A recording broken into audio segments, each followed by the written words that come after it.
ओम श्री सीतारामचंद्राभ्यां नमः। श्री वाल्मीकि रामायण अयोध्या कांडम त्रयोदशः सर्ग। इस सर्ग में राजा का विलाप और कैकेयी से अनुनय विनय। अत दर्हं महाराजं शयानमथोचितं यतातिमिव पुण्यान्ते देवलोकात् परिच्युतम् अनर्थरूपा सिद्ध्यार्थां अभीता भैर्दर्शिनी पुनराकारयामास तमेव वरमंगना। महाराज दशरथ उस अयोग्य और अनुचित अवस्था में पृथ्वी पर पड़े थे। उस समय वे पुण्य समाप्त होने वाले देवलोक से भ्रष्ट हुए राजा ययाति के समान जान पड़ते थे। उनकी वैसी दशा देख अनर्थ की साक्षात मूर्ति कैकेयी, जिसका प्रयोजन अभी तक सिद्ध नहीं हुआ था, जो लोकापवाद का भय छोड़ चुकी थी और श्रीराम से भरत के लिए भय देखती थी, पुनः उसी वर के लिए राजा को संबोधित करके कहने लगी। त्वं कथसे महाराज सत्यवादी दृढ़व्रतः मम चेदं वरं कस्माद् विधारयितुमिच्छसि। महाराज, आप तो डींग मारा करते थे कि मैं बड़ा ही सत्यवादी और दृढ़ प्रतिज्ञ हूँ, फिर आप मेरे इस वरदान को क्यों हजम कर जाना चाहते हैं। एव मुक्तस्तु कैकेय्या राजा दशरथस्तदा प्रत्युवाच ततः क्रुद्धो मुहूर्तं विहलन्निव। कैकेयी के ऐसा कहने पर राजा दशरथ 2 घड़ी तक व्याकुल किसी अवस्था में रहे। तत्पश्चात कुपित होकर उसे इस प्रकार उत्तर देने लगे। मृते मयि गते रामे वनं मनुज पुंगवे हंता नार्ये ममा मित्रे सकामा सुखिनी भव। ओ नीच, तू मेरी शत्रु है। नरश्रेष्ठ श्रीराम के वन में चले जाने पर जब मेरी मृत्यु हो जाएगी, उस समय तू सफल मनोरथ होकर सुख से रहना। स्वर्गेपि खलु रामस्य कुशलं दैवतैरहं प्रत्यादेशाद भीहितं धारयिष्ये कथं बत।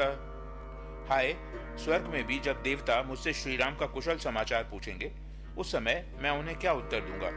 यदि कहूं उन्हें वन में भेज दिया, तो उसके बाद वे लोग जो मेरे प्रति धिक्कारपूर्ण बातें कहेंगे, उसे कैसे सह सकूंगा। इसके लिए मुझे बड़ा खेद है। कैकेय्याः प्रिय कामेन रामः प्रव्राजितो वनम यदि सत्यं ब्रवीम्येतत् तद सत्यं भविष्यति।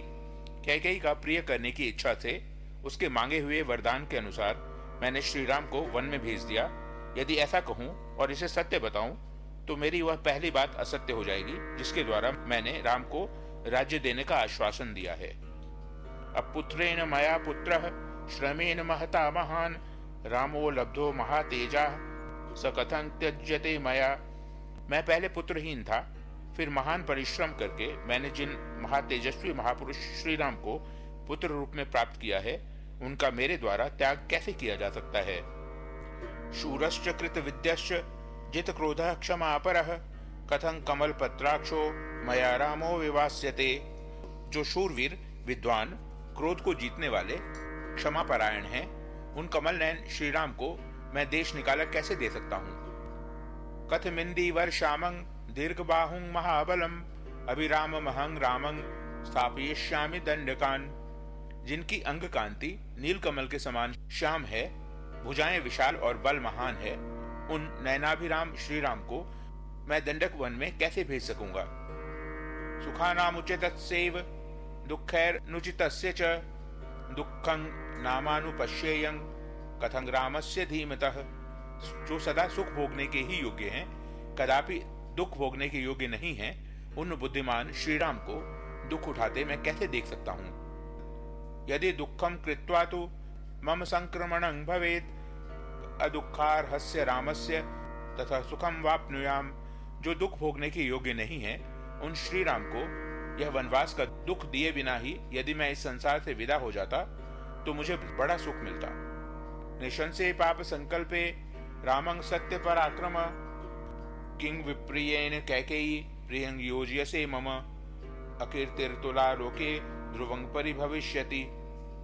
ओ पाप पूर्ण विचार रखने वाली पाषाण हृदया कैकेयी, सत्य पराक्रमी श्रीराम मुझे बहुत प्रिय हैं। तू मुझसे उनका विछोह क्यों करा रही है। अरे, ऐसा करने से निश्चय ही संसार में तेरी वह अपकीर्ति फैलेगी जिसकी कहीं तुलना नहीं है। तथा विलप्तस्तस्य परिभ्रमित चेतसः अस्तमभ्यागमत सूर्यो रजनी चाभ्यवर्तत। इस प्रकार विलाप करते करते राजा दशरथ का चित्त अत्यंत व्याकुल हो उठा। इतने में ही सूर्यदेव अस्ताचल को चले गए और प्रदोष काल आ पहुंचा। सा त्रियामा तदार्तस्य चंद्रमंडल मंडिता राज्ञो विलपमानस्य न व्यभासत शर्वरी।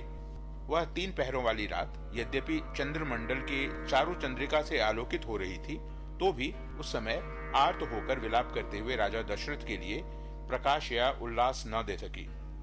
सदैवोष्णं विनिश्वस्य वृद्धो दशरथो नृपः विललापार्तवद दुःखं गगनासक्त लोचनः।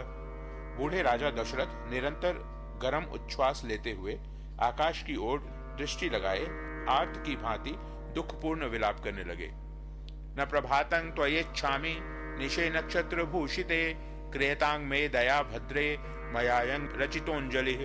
नक्षत्र मालाओं से अलंकृत कल्याणमयी रात्रि देवी, मैं नहीं चाहता कि तुम्हारे द्वारा प्रभात काल लाया जाए।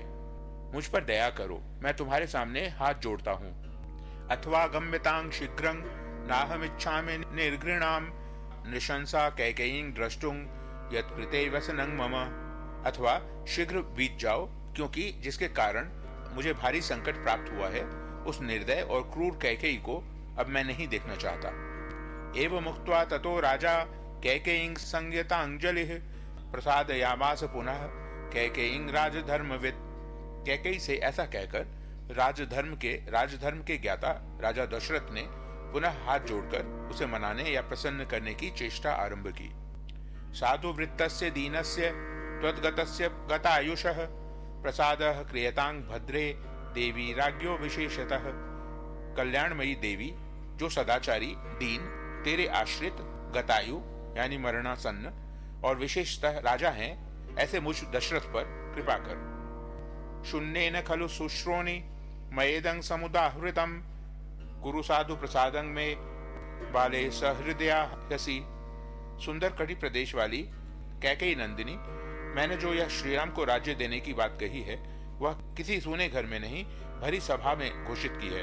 अतः बाले, तू बड़ी सहृदय है, इसलिए मुझ पर भली भांति कृपा कर, जिससे सभासदों द्वारा मेरा उपहास न हो। प्रसीद देवी रामो में त्वद्दतं राज्यं वयं लभता मसिता पांगे यशः परम वाप्स्यसि। देवी प्रसन्न हो जा, कजरारे नेत्र प्रांत वाली प्रिय, मेरे श्री राम तेरे ही दिए हुए इस अक्षय राज्य को प्राप्त करें, इससे तुझे उत्तम यश की प्राप्ति होगी। मम रामस्य लोकस्य गुरूणां भरतस्य च प्रियमेतद गुरुश्रोणी गुरुचारुमुखे क्षणे।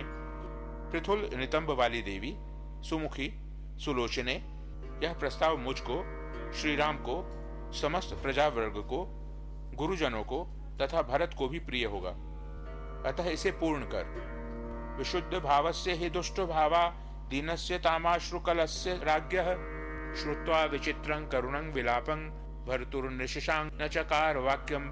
राजा के हृदय का भाव अत्यंत शुद्ध था, उनके आंसू भरे नेत्र लाल हो गए थे और वे दीन भाव से विचित्र करुणाजनक विलाप कर रहे थे। किंतु मन में दूषित विचार रखने वाली निष्ठुर कैकेयी ने पति के उस विलाप को सुनकर भी उनकी आज्ञा का पालन नहीं किया। ततः स राजा पुनरेव मूर्छितः प्रियाम तुष्टांग प्रतिकूल भाषिणीं समीक्ष्य पुत्रस्य विवासनं प्रति चित्तो विसंज्ञो निपपात दुखितः। इतनी अनुनय विनय के बाद भी जब प्रिया कैकेयी किसी तरह संतुष्ट न हो सकी और बराबर प्रतिकूल बात ही मुंह से निकालती गई, तब पुत्र के वनवास की बात सोचकर राजा पुनः दुख के मारे मूर्छित हो गए और सुध-बुध खोकर पृथ्वी पर गिर पड़े। इतीव राज्ञो व्यथितस्य सा निशा जगाम घोरं श्वसतो मनस्विनः विबोध्यमानः प्रतिबोधनं तदा निवारयामास स राजसत्तमः।